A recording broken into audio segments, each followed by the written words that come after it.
Welcome, everyone. Good morning to all of you. Thank you so much for being here in Huntsville.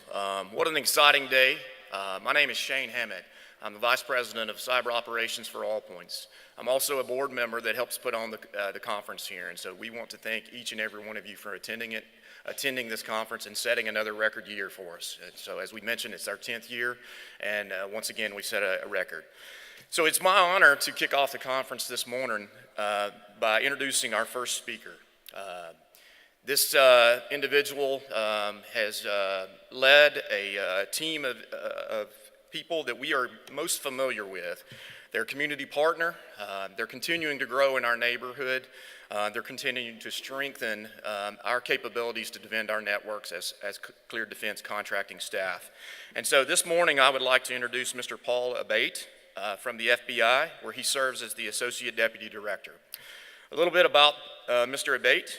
He began his career in 1996 as a special agent with the New York field office.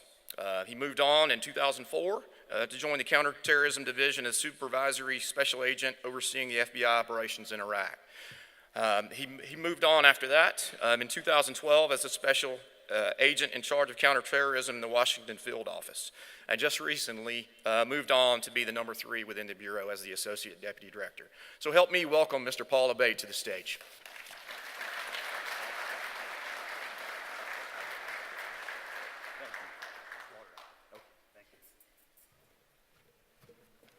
All right, good morning, everyone. It is great to be here in Huntsville and at the National Cyber Summit. It's actually my first time in the area really getting out to see it, and it's been an exceptional visit thus far, and I have an action-packed day ahead of us here in Huntsville. So I'm looking forward to that. It's a true privilege to be here representing the 37,000 plus men and women of the FBI. As you all know, things have been pretty slow for the FBI as of late. I know, I'll start by saying that I know there's a lot of background noise almost every day in the media and all around us about the Bureau, especially back in Washington, where I work every day. And there's no doubt that in recent months, things have been challenging for us. But I can tell you, and I know you know this, we at the FBI remain steadfast in our mission to protect this country, our citizens, and to uphold the Constitution. We do that each and every day. Our agents, our analysts, our professional staff working across this great country, our great country, and around the globe 24/7 to prevent the next terrorist attack, protect children from violent predators, safeguard the information of American institutions and corporations, and to keep people safe, the essence of what we do. That continues to be our focus right now, as always, a relentless and unwavering commitment to that mission each and every day. Why we're here, and as you know, one of the FBI's top priorities is cyber and countering the threat that comes at us through cyber. So I'm glad to be in a room full of people who care deeply about working with us to counter the cyber threat. People are working hard every day to protect our companies, our innovation, and our great country.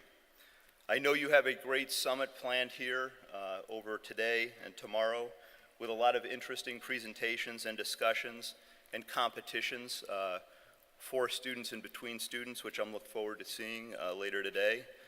So I thought maybe the best thing I could do this morning is to take a bit of time to put everything into context, into a broader context.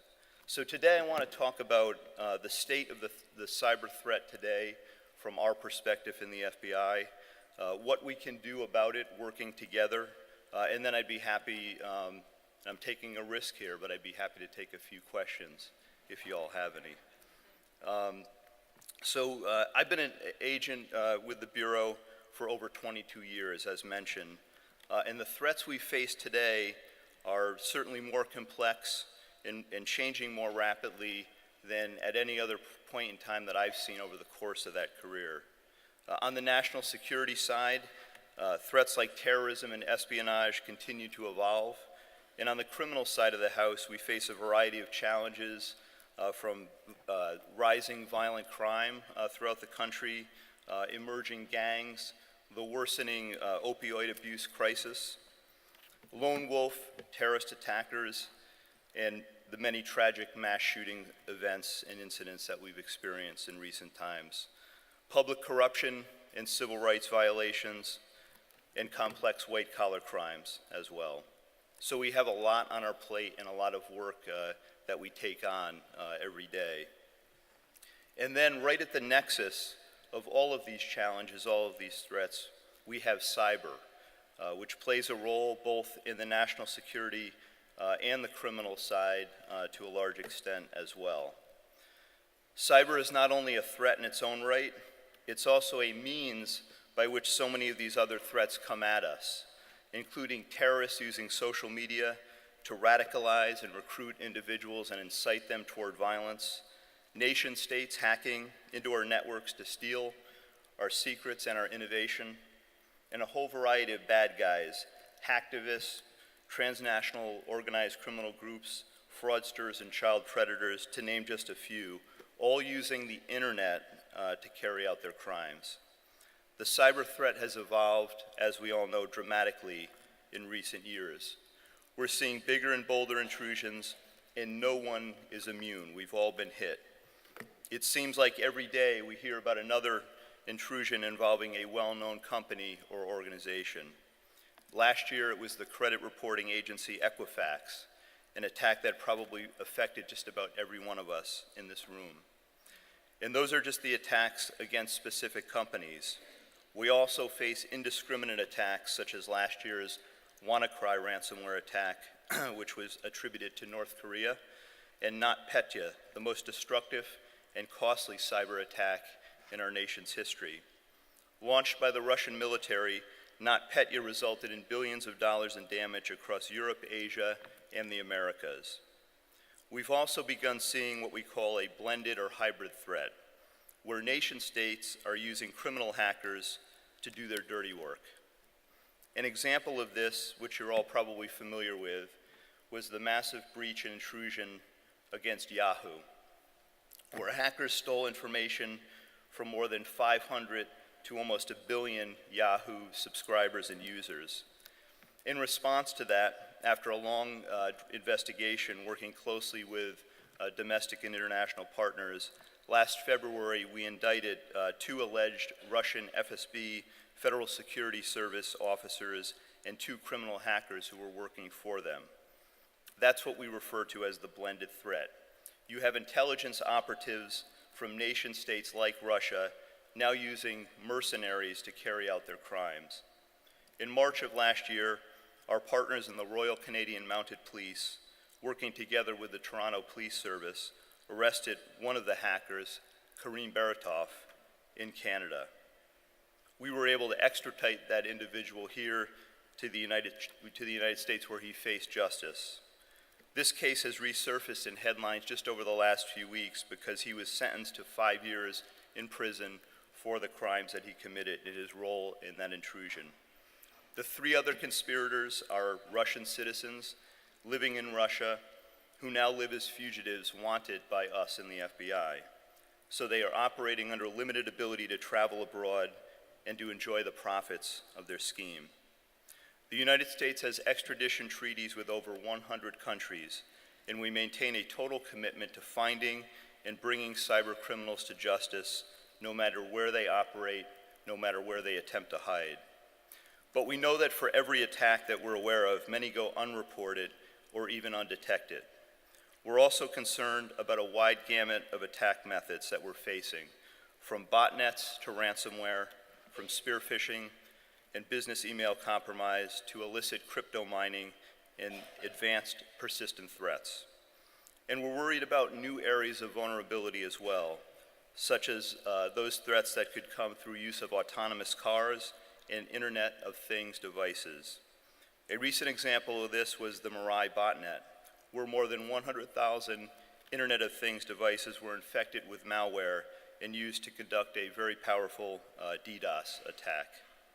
I know many of you here today work for companies involved with our nation's critical infrastructure sectors. And that's another area of vulnerability to cyber-based attacks that we're deeply concerned about. Everything from hospitals to financial services, energy providers to defense contractors. For example, in March of this year, the FBI, together with our partners in DHS, issued a joint technical alert bulletin regarding the Russian government's actions targeting our government, as well as organizations in a range of critical sectors, including energy, nuclear, commercial facilities, water, aviation, and critical manufacturing. The alert also detailed indicators of compromise and the tactics and techniques that Russian cyber actors use to compromise those networks, so companies could work to better identify this malicious activity and reduce their exposure to it. I'm often asked, when will a cyber 9/11 occur?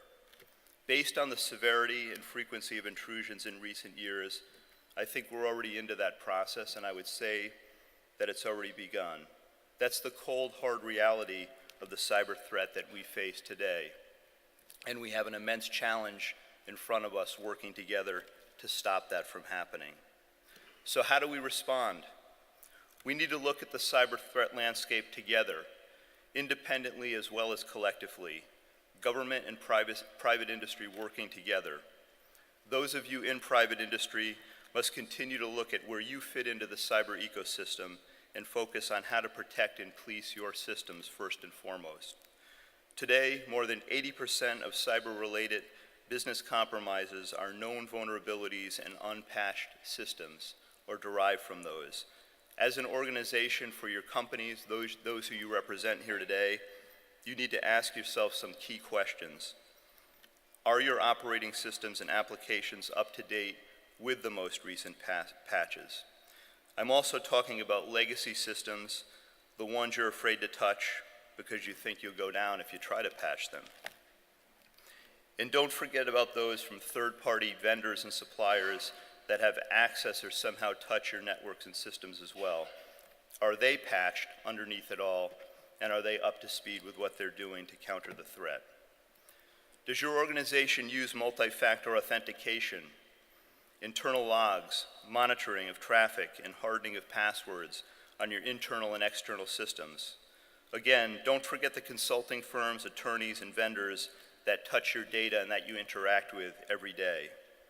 Perhaps most importantly, you have to have, and we all have to have, a top-to-bottom cybersecurity culture instilled throughout your organizations, top-down from leadership.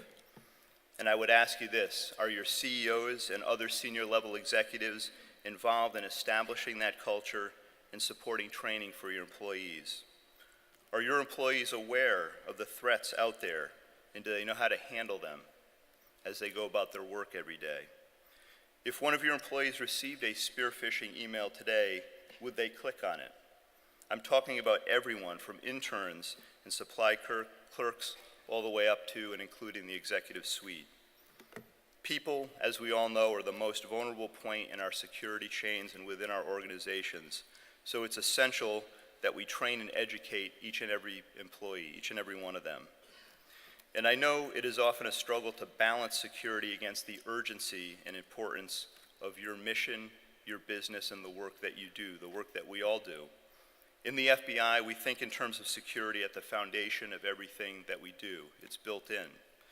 We understand what it means to protect information and to keep information secure. That's an essential part of our mission. Every FBI employee is keenly aware of the impact that could result from losing information and capabilities. It's a life and death proposition very often. But, like I said, our job is to prevent the next terrorist attack, safeguard the information of American institutions and government, and to keep people safe. So security is not always at the forefront when we're doing that critical work each and every day. And it's the same across government and in the private sector. We each have a mission to carry out and limited resources to do it with. So we have to prioritize and strike the proper balance.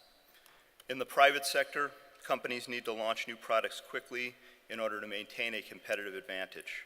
So implementing strong security procedures can often slow down business processes.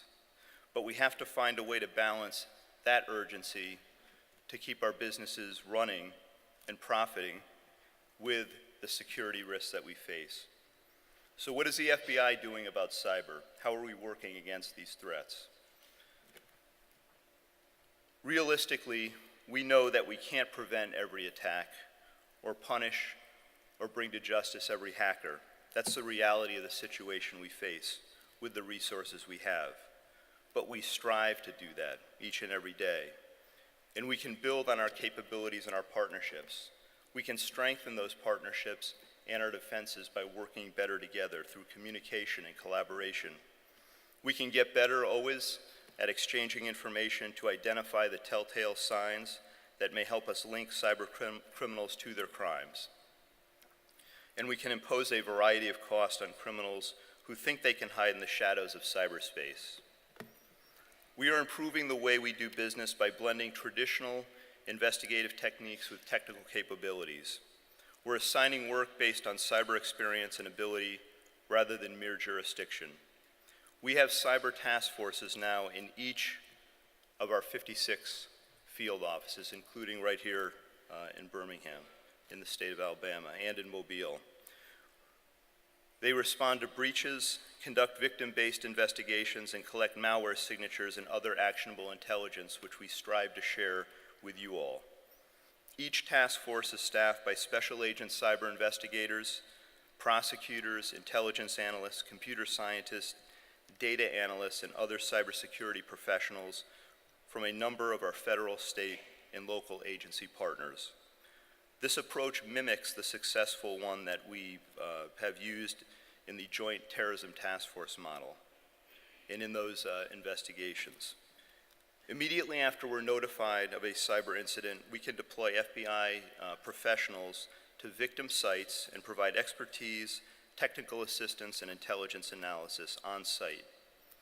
In addition to our local field assets, we also have national and global assets that we employ and deploy to combat the cyber threat.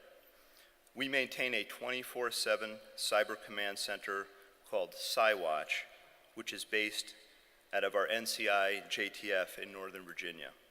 CyWatch is capable of immediately triaging reported intrusions, notifying victims, assigning leads, and mobilizing our expert cyber action teams for rapid response to cases affecting national security.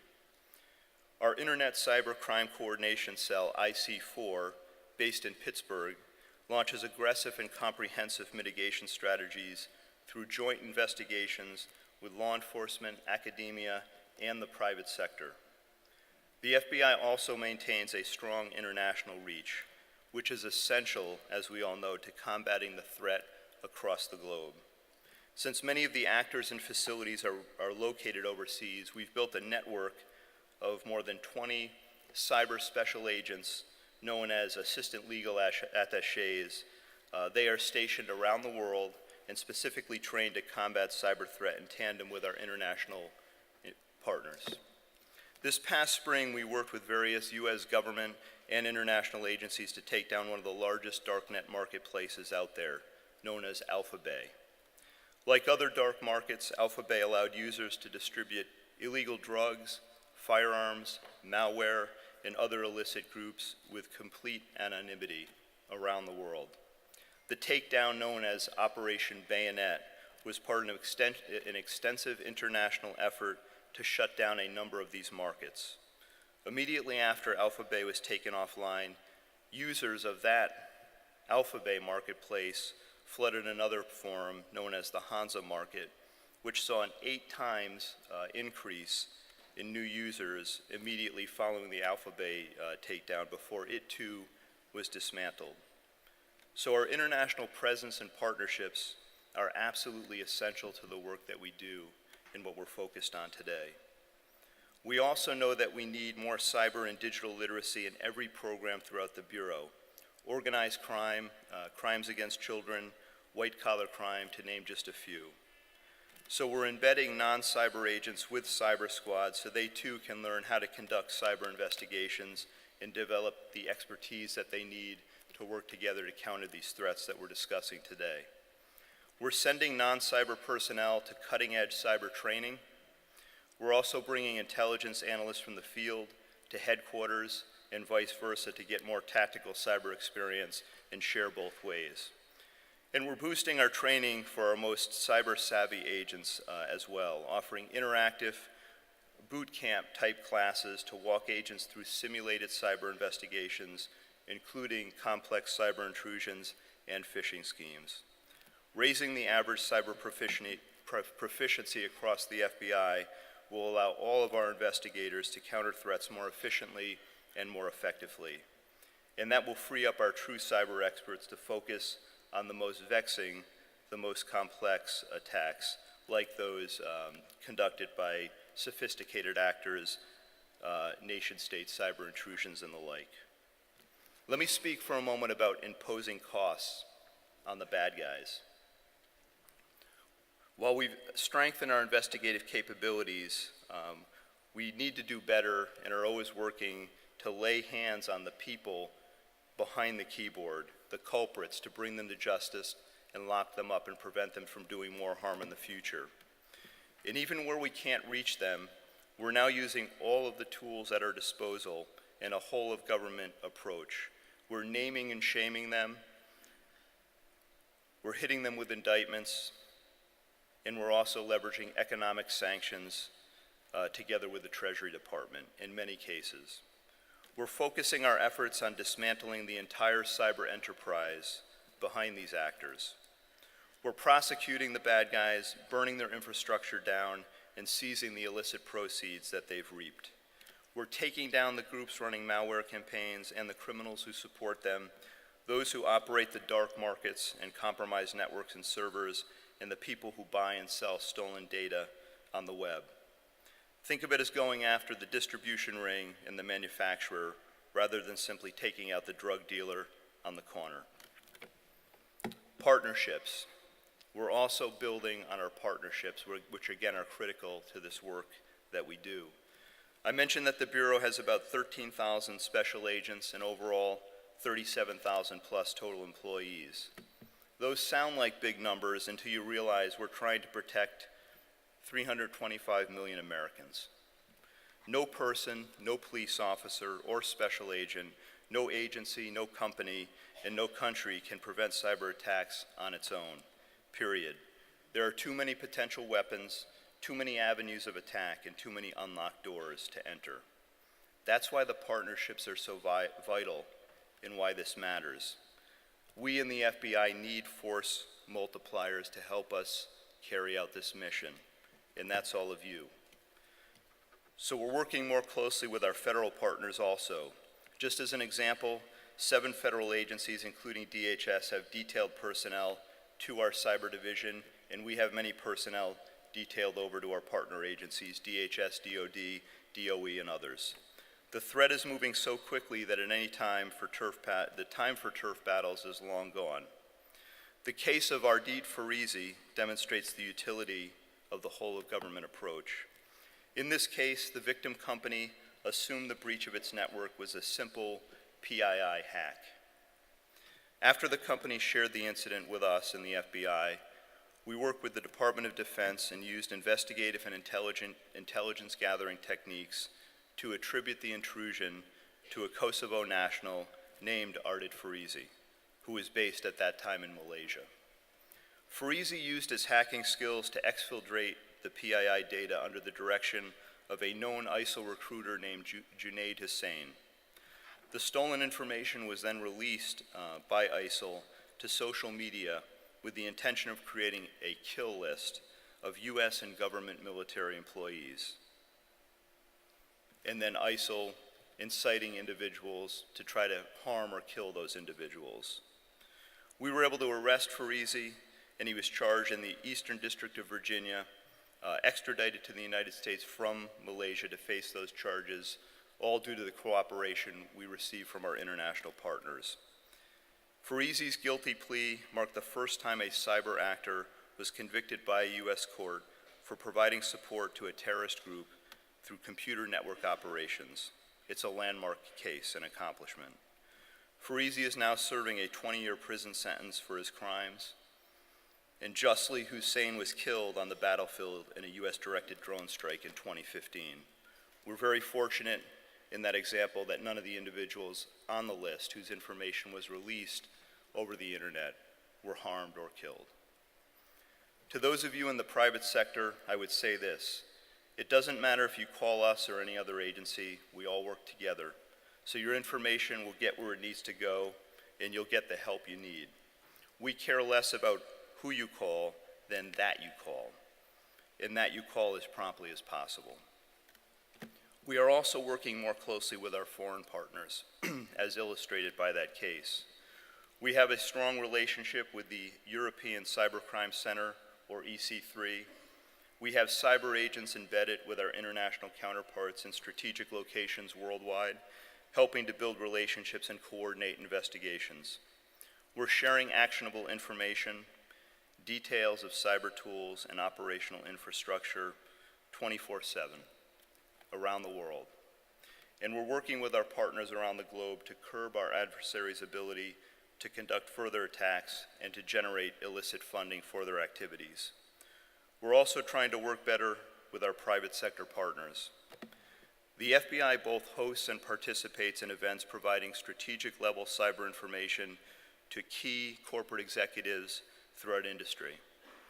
Between 2013 and 2017, the FBI's Cyber Division participated in over 2,763 events and conducted 4 targeted action campaigns centered on countering ransomware, business email compromise schemes, and threats to the energy and healthcare sector specifically. We're sharing indicators of compromise, tactics cyber criminals are using, and strategic threat intelligence whenever and wherever we can. I'm sure that you can appreciate there are times when we can't share as much as we'd like to, but we're trying to get better and smarter about that and share absolutely as much intel and information as we can. For example, we want to do more to mitigate emerging threats as they spread and as they're identified. While we may not be able to stop all threats before they begin, we can do more to get at the beginning to stop threats before they get worse. Cyber intelligence should not be looked at as a competitive advantage in industry or when dealing with us. If we are all not sharing in a quick and collaborative manner, we will not be able to stay ahead of the threats that are emerging and put ourselves in the best position to counter them and be proactive and preventative rather than reactive. We need to share information, identify signatures, and stop similar attacks from happening elsewhere. But we need those of you in the private sector to work with us, and we need to work with each other better all the time. At the FBI, we treat companies that have been victimized as victims. In case after case, we've learned that companies are reluctant to come forward often if they think that it will only bring embarrassment or reputational damage or impact their bottom line. So we've been working to change this perception and show companies that we will maintain their privacy and operate with discretion while pursuing the attacker. We've proven that in case after case.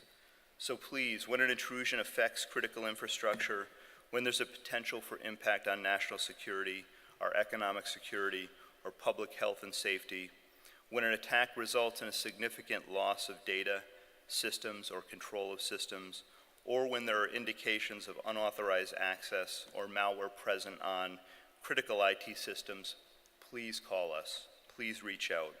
We want to help you, and our focus will be on doing everything we can to do that and to bring you the assistance and the support that you need. The best thing that you can do is build on a relationship with us before your company is hit and before you experience an intrusion. So I encourage each of you to reach out to your local FBI field office if you haven't already. Again, as I mentioned, we have 56 field offices. We have an office right here in Huntsville, which is a resident agency or sub-office out of our Birmingham division. And we have offices, obviously, all across the United States, all poised and positioned and ready to work with you. At the end of the day, no one knows your companies better than you do. We want to know your perceived risks and what keeps you up at night. And we want to work with you and we want to help you. All right, let me give a bit of a recruiting pitch here to the students and the younger individuals that are out there in the audience. I know that we have a lot of students taking part in this summit, so I wouldn't be doing my job representing the FBI if I didn't mention what an incredible place the FBI is to work. And I know many of my former colleagues are here today. It's phenomenal to see them. I mentioned earlier that we're working to raise the cyber literacy of our workforce. We're making major investments in that. We have to. And that means training and developing the personnel we already have on board, but it also means doing a better job of recruiting, hiring, and training now the kind of tech-savvy people that we'll need to combat the threats when we look out 5 years, 10 years, 15 years, and into the future. It's a common misconception that everyone in the FBI is an agent who carries a gun. That's not true. I gave you the numbers before. We need talented individuals in every field, and particularly and especially in cyber. And there's no doubt that finding cyber talent is a challenge for us, for all of us, for us in government and for you in the private sector, especially when we're competing with each other, and we in government are competing with the salaries that you all offer in the private sector to those same people. But even if we can't always compete on money, what we can compete on is the mission, the work that we do, keeping people safe. When I look back, I've loved each and every minute of my time in the FBI, over my FBI career, and I still believe, and I'm motivated every day, it's the very best job in the world. There's nothing better and more fulfilling than helping people and protecting people. And many of you know that because you've been here in my shoes and you've worked in government before. And the FBI is a phenomenal organization. We have incredibly low attrition rates because people who join us, who join our organization, become addicted to it. They love it and they never want to leave, and that all comes back to the mission. And you cannot put a dollar amount on the fulfillment you get from protecting this country and our citizens and from keeping people safe. So that if that appeals to any of you out there that are thinking about a career in the FBI in the future, enlisting today, I would urge you to pursue that dream and reach out to us again, to our office here in Huntsville, or those in the area or wherever you happen to reside. I promise you, you won't regret it. Let me close by saying once again how pleased I am to see all of you here. As I mentioned, high-impact intrusions are becoming more common. Cyber threats are growing more complex, and the stakes are higher than ever. That requires all of us to up our game every day, whether we're in law enforcement, in government, in the private sector, or in the tech industry, working in the security field, or in academia. By attending this summit, you all are showing your commitment to doing that, and we appreciate that. The cyber threat is daunting, complex, challenging, but if we work together the way we always have, I like our chances. Thank you all for everything you're doing to make the digital world safer and more secure, and thank you for listening to me this morning. And again, at great risk, I'd be happy to take any questions.